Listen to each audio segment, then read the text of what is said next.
তো এখন বাজে হচ্ছে 9টা, এখন বাসটা বর্ধমানে দাঁড়িয়ে আছে। তো বর্ধমানে তো অনেকজন নেমে গেছে, সেই জন্য দেখো আমি আর মিষ্টি তো পাশাপাশি বসেছিলাম, ঠিক আছে। আর এই দিকে দেখো আমরা সবাই কিন্তু পাশাপাশি বসে গেছি। এত দূর রাস্তা যাবো, একসাথে না গেলে হয়, তাই না?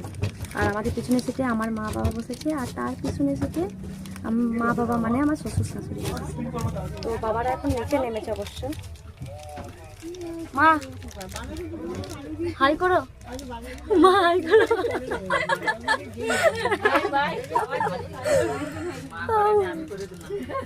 তো বাবারা এখন একটু নিচে গেছে চা খেতে। আর এখানে দেখো আমি এটা নিয়েছি, মিষ্টি চকলেট নিয়েছে। আর এই পাশে দেখো, আচ্ছা আমি তাহলে মনিকা হয়তো খেয়ে নিয়েছি, সেই জন্য দেখাচ্ছি না।